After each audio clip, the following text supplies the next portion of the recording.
Magandang buhay sa lahat mga kagri. Welcome back sa ating channel. Shoutout sa bago at regular na subscriber. Ano bang topic po natin ngayon? Napaka-easy lang po nito. Ito yung how to harvest native black pepper. Ano po ito yung native na paminta natin sa Tagalog.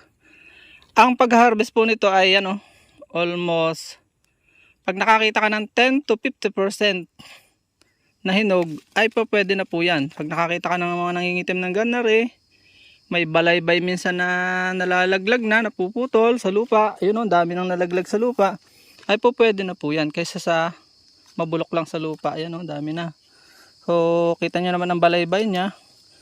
May bungi-bungi at meron siyang buo, maigsi kumpara sa hybrid. Kaya lang mas malasa siya. So hindi natin patatagalin. Ang pamimitas lang po niyan ay ginaganyan lang yan. Baka sabihin niyan may napakasaplado ni Kagre, hindi na nagpapakita. Magpapakita rin tayo, since pag hindi naman commercial yan, pang sarili lang, dito na lang natin lalagay. Pag commercial po ay balanan ng ginagamit ko, so papakita rin ako sa inyo ilang minuto.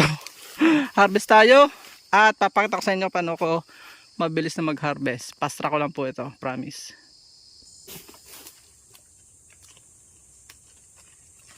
Pipitasin ko na po ito lahat. Bibilisan ko lang po para hindi kayo mainip.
So yan mga kagre, naka almost isang planggana tayo, no? Sinagad ko ng lahat at nang maubos na, magtatampo po kasi ang puno.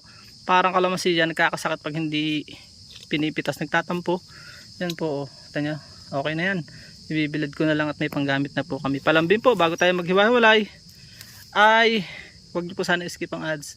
Kasama po namin kayo sa mission kapag ginawa nyo po yun. 7 minutes pababa, huwag nyo naman po sana skip. Marami lang po tayong mission na kailangan gamitan ng ating increase of salary. Ano po, pamimigay po natin yan dahil hindi natin yan madadala sa kabilang buhay. Pakita ko po sa inyo kung bakit mababa, no? Tatanong, bakit mababa? Yan po yung salamat kay Bagyong Karina, ibinaba para sa akin. Pero hindi yan ang ideal. Bahagi lang ng nature, kaya tayo pinasasalamatan natin lahat ng bagay. Yan, daming bunga, oh. Baba lang, puputulong ko pa yung ibabaw. Yan, oh. Hanggang overhead lang ang ating ideal dyan, nakasasanga ng kakwate. Kaya pinuputulan. Hindi ko lang nabuhay yung iba dito, so tataniman ko na lang ito ng dragon fruit. Tinamad na tayo magtanim. Average po niya na pamumunga ay 2.5 years to 3 years. Parang dragon fruit din po yun. So naway may natutunan kayo kahit may lang ating video. So salamat sa hindi pag-skip ng ads. Please support all Filipino vloggers. Pakita natin sa mundo na nagkakaisang lahing Pilipino. Paalam mo na po hanggang sa muli po natin informative videos. At dyan po nagtatapos ang munti natin vlog. Nawa po kayo nag-enjoy at may natutunan kahit konti mula sa inyong lingkod. Kung mahilig po kayo sa mga ganitong klaseng uploads at bago pa lang po kayo sa aming channel, wag na po kayo mahiyang mag-subscribe at i-hit nyo na po yung bell para updated po kayo sakaling may bago po tayong mga uploads. Magkita-kits po tayo sa susunod po natin mga vlogs. God bless you all. Mabuhay. God bless the Philippines. Bye-bye po muna.